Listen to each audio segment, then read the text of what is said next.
If you're a leader, I'm sure you can picture this. You just left a meeting where you had complete consensus on a direction. Everyone's in agreement. Nobody pushed back.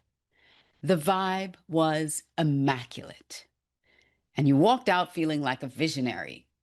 Then 90 days later, the results look nothing like the vision. And now you're in another meeting trying to figure out what happened?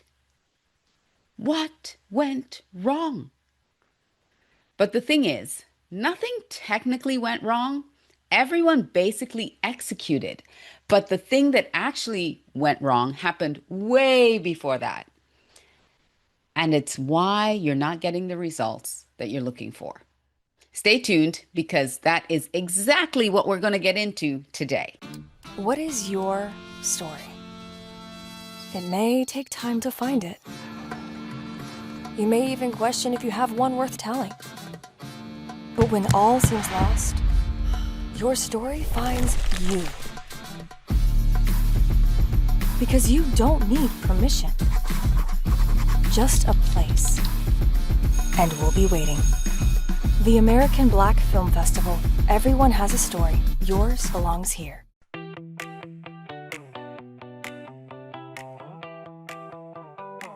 Hi, I'm Alicia Khoury, the founder and CEO of Audacious Concepts, Inc. And today, in this Spot the Friction video, where this series is dedicated to helping you, the organization leader, the decision maker, uncover the invisible stuff that is quietly costing your organization more than you know. So in this one, this is part 4. So if you haven't seen the rest, go back and look. But this one, it's going to hit a little different because the friction we're spotting today doesn't announce itself. It shows up dressed as a perfectly good and productive meeting. So think about the last meeting you led where everyone nodded or where you asked if anyone objected and no one's hands raised. That nodding and those hands that didn't raise, they're doing a lot of work because, and I've experienced this with a client, with several clients actually, and I'm going to share one particular client a little later on. There's a version of those actions that means I agree, and there's a version that means I hear you, but I'll be doing this my own way the second I leave this room.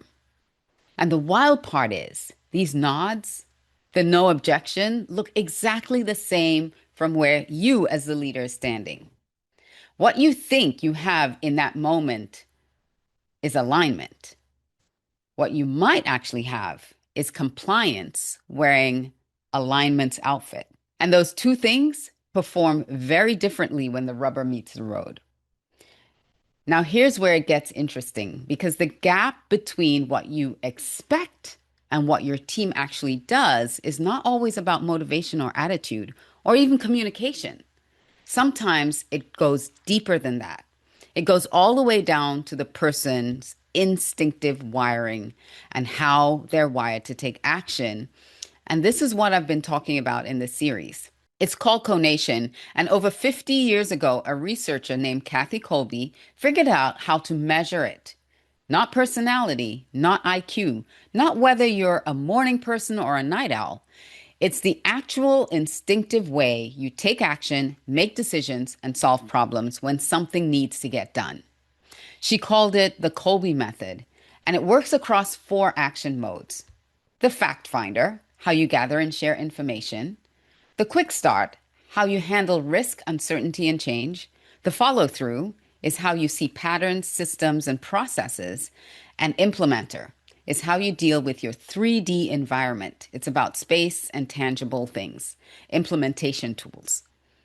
It's your need to see it, touch it, and make it real. So every single person on your team is some combination of those 4 action modes. And here's the question almost no one asks before they assign a role, build a team, or set a direction. Does the way you expect this work to get done actually match the way the people doing it are wired to move? Because if it doesn't, you're not going to see open defiance. You're going to see what appears to be compliance. Then 30, 60, 90 days later, you'll feel the friction and frustration. Want to know how this looks in real time? I once worked with a team, and we'll call our leader Donovan. It's not his real name. Donovan is smart, he's driven, he's the kind of leader who has a very clear picture in his head of exactly what great performance looks like. And that right there is both his superpower and the biggest problem that they had, because that picture never left his head. When we ran the Kolbe A, B, and C assessments with Donovan and his sales team, something very interesting showed up. The Kolbe C will capture how a leader instinctively envisions what the role requires. It's not what they say out loud, it's what they actually expect. It's that silent standard living rent free in their head that their team has been trying to decode this whole time. So, this, my friends, is where conflict and tension lie.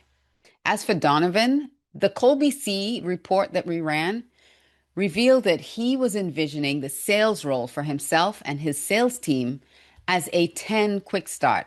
And just FYI, 10 is the highest level of risk and improvisation demand on the scale. He required them to move with the highest level of urgency and figure it out as they go. But for his two salespeople, including himself, both with mid to low ranges in quick start, and needed a great deal of information and details before taking any kind of risk, this meant they were wired for research before they moved and not after. They needed context, history, the full picture before they can commit to a direction with confidence. Nobody told them the leader's expectation of the job required a 10 quick start, because not even Donovan knew he was expecting it. It was never a conversation that they had out loud. It was never in a performance review. It just lived inside his head and came out as frustration when the numbers disappointed him week after week. So now imagine what those sales meetings actually felt like. Donovan laying out the direction with all the quick start energy of, let's go. His team nodding, okay. And him reading those nods as we're aligned and ready. And his team internally going, I need more information before I can actually do this. But okay, sure. To Donovan, they looked like they were dragging their feet.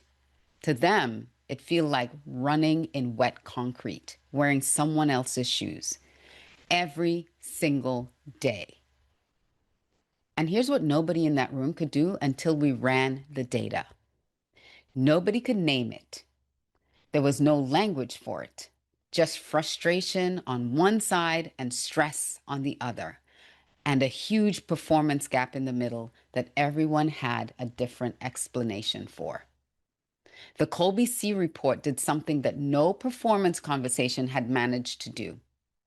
It made the invisible visible. It surfaced what Donovan had never said out loud and held it up next to what his team was actually built to do. And for the first time, there was something real to talk about. It wasn't their attitude or their effort, but their innate wiring. And wiring you can actually work with once you understand it. The gap on Donovan's team wasn't built on bad intentions. Nobody was being difficult. Nobody was checked out. It was an expectation that lived in one person's head and never made it into the room as an actual operations initiative connected to the outcome desired. That was the gap. And the team couldn't push back on something that was never visible to them. So they did the only thing the room had space for. They nodded. And here's the problem living in your organization.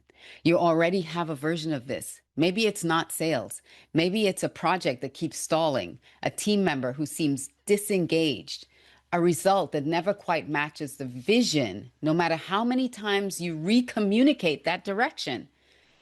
Before you call it a performance problem, ask yourself this.